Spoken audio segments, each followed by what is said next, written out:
Around the 10th century, they discovered that controlled reheating of steel and rapid cooling in water makes it even stronger. This new tempered steel meant longer and sharper blades. So, who was the genius who figured all this out, you say? No one really knows. Tempering techniques sort of just popped up over the centuries.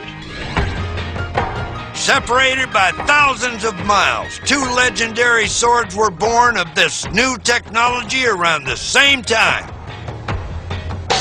The European longsword and the Japanese samurai sword, or katana. 15th century, Japanese katana. Warrior, the samurai. Blade, 36 inches. The Japanese katana is a two-handed weapon with a single-edged blade and a stabbing point.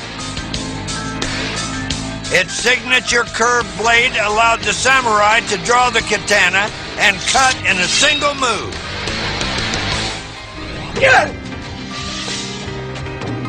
And martial arts expert Bob Goodwin is here to tell me how the samurai used this blade in combat. What we have is a cutting weapon. One cut, one kill. Because it's not about standing there bashing swords together. It's about developing the footwork to where you can come around to an angle and avoid something coming in while cutting at the same time. Back in the day, they used to test the blade on the corpses of convicts. But I figured that wouldn't go down too well today.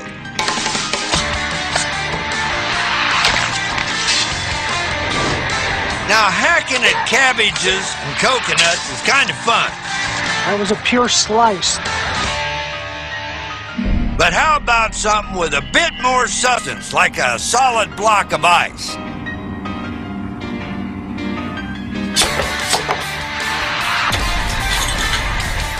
My, just like splitting logs with an axe. While the Japanese were perfecting their single-edged weapon, in Europe they had their own two-edged approach. 15th century, longsword. Warrior, the European knight. Blade, 40 to 50 inches long.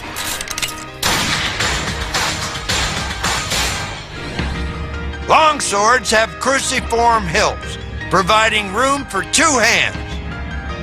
They often weighed as much as 4.5 pounds, with a straight double-edged blade nearly 4 feet long.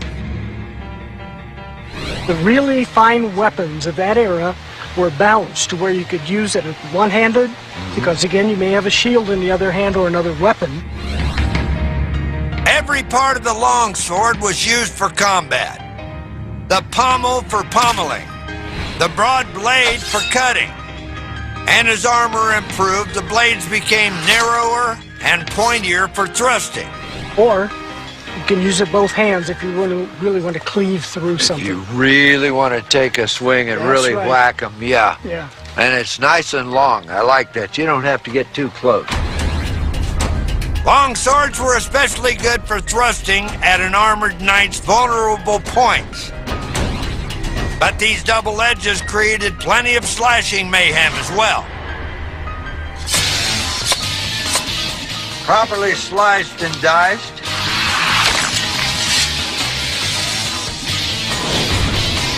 Okay, we know what we're gonna have for lunch. There's some juice left in there. All we need is some ice. Okay, the katana sliced through the ice pretty nice. Now the longsword.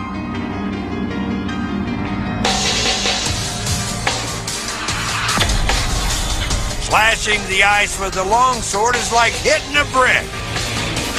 Heck, I only managed to shave it a little. Totally different animal, that one. The katana definitely has the edge as an icebreaker. But nobody goes to war against ice cubes. What about the kind of leather armor worn by your average foot soldier?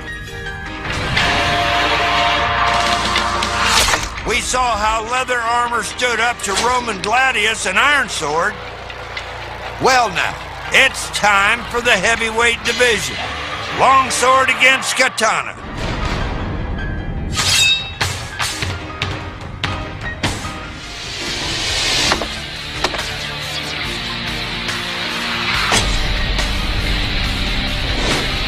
We broke some serious ribs in there, buddy. Okay. Well, let's try the katana. Let's see what it does. With its diagonal slash called the dogari, the katana outclasses the longsword in the leather armor round. Well, there's no question about it. He just lost his arm, his heart, some of his intestines left. But that did take a big, nice hack out of that one. Two different weapons from the far-flung corners of the world. Both prized by the elite warriors of their culture. Both were the cutting edge of their respective armies in bloody battle. And both faced opponents in metal armor.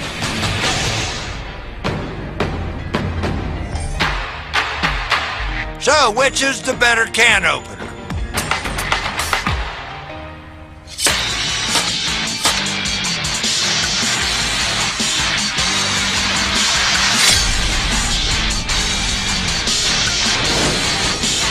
Not a real classy can opener. It did do some damage. It did what it's supposed to do. The longsword packed a punch and made a small hole. But, other than that, not much impact on the armor. Let's get around the other side and try the samurai sword. Yes, sir.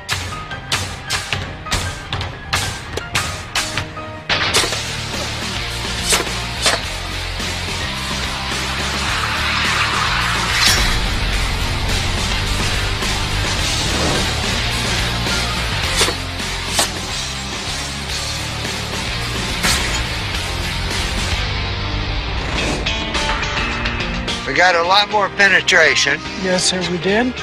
And we want a good half-inch in. Okay. Yes, sir. So there we have it. This samurai sword beats out the longsword again. Side by side, you can see the shorter steel blade of the katana doesn't flex as much as the longsword and penetrates deeper through the armor. And as a slashing weapon, the katana is a work of art. In my book, the katana beats the longsword.